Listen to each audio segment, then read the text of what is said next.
vamos começar falando sobre a trigonometria. Nosso grupo é formado por Cláudio, Daniela, que sou eu, e Madalena. A origem da palavra trigonometria. O tri, de 3, fácil, né? Gono, que vem de ângulo, e metri, que vem de medida. Quer dizer, etimologicamente, é a medida de triângulos. Vamos falar um pouquinho agora da história da trigonometria.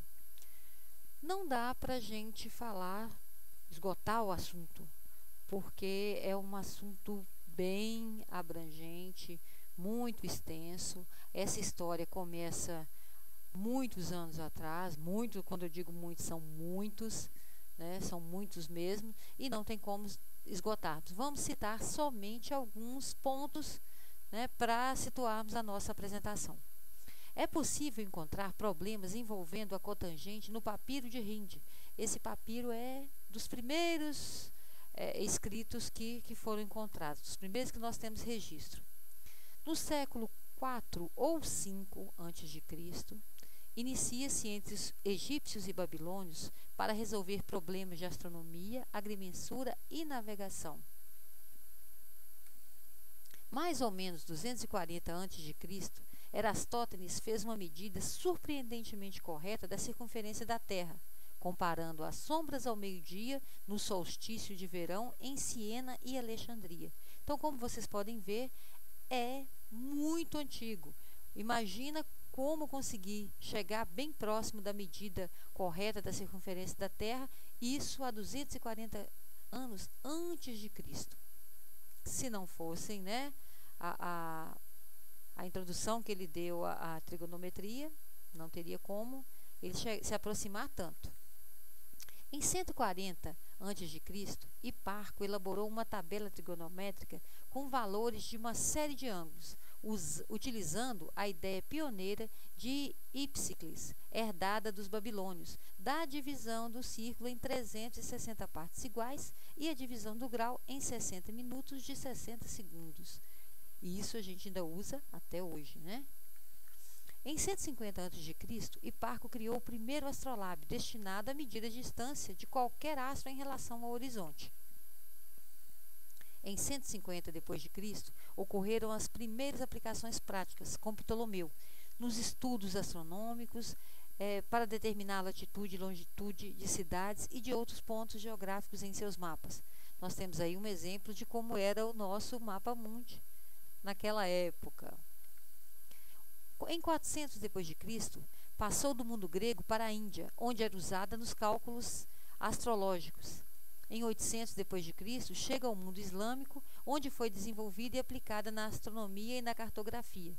Então, vocês podem perceber que já começa a se espalhar os conhecimentos, né, que foram adquiridos. Já que eram úteis, né, vão se espalhando. Em 850 a 929 d.C., o matemático árabe Al-Battani introduziu uma preciosa inovação, o círculo de raio unitário. Surge o nome da função seno. Em 1150 d.C., Bhaskara determinou um método detalhado para construir uma tabela de senos para qualquer ângulo. Bhaskara, você já conhece muito bem. Nós conhecemos a fórmula de Bhaskara, todo mundo já viu, todo mundo precisa, todo mundo utiliza. No século XVIII, Euler, ao usar invariavelmente o círculo de raio 1, introduziu o conceito de seno, de cosseno e de tangente como números, bem como as notações que a gente usa atualmente. Eis aí algumas aplicações da trigonometria. Muitas vezes, ao introduzir ou mesmo no decorrer do curso, os alunos, né, ficam pensando, para quê? O que eu vou fazer com isso? Não vou utilizar. Mas, na verdade, olha aí a utilidade, a prática, né? A trigonometria possui infinidade de aplicações práticas. Desde a antiguidade já se usava da trigonometria para obter distâncias impossíveis de serem calculadas com métodos comuns. Né? Vocês estão vendo aí um exemplo através da sombra projetada pelo Sol, né? E também aparelhos já para medir grandes distâncias, né, já mais atualizados hoje em dia.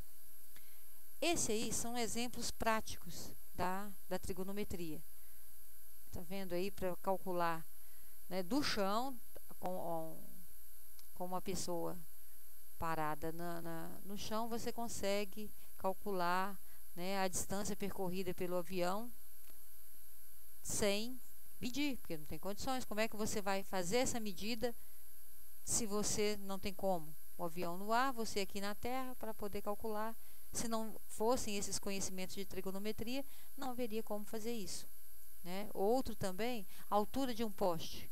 Ah, não preciso disso. Você não precisa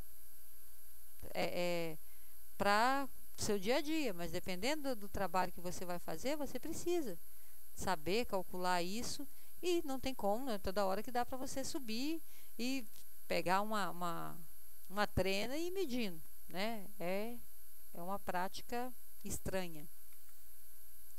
Tá vendo mais alguns exemplos aí, mais algumas atividades. A trigonometria não é obra de um só homem ou nação. A sua história tem milhares de anos e faz parte de todas as grandes civilizações. Vocês viram pelo contexto histórico aí que um descobre, a sua utilidade é comprovada e a notícia vai se espalhando. Cabe a nós, professores, quando formos introduzir esse conteúdo, mostrar para o aluno que isso não é simplesmente um conteúdo que vai se jogar fora. Ah, estou estudando porque está no livro. Não, ele tem utilidade. Dependendo da área que ele for escolher, a profissão que ele for escolher, é de uma utilidade muito grande. Coloquei aí no final também um link com algumas aulas. São sugestões de aulas, elas são tiradas do... fugiu o nome agora. Do Telecurso 2000. São aulas interessantes porque elas trazem o conteúdo, o conceito que você quer passar para o dia a dia, né? Com imagens, com exemplos que são mais fáceis do aluno assimilar.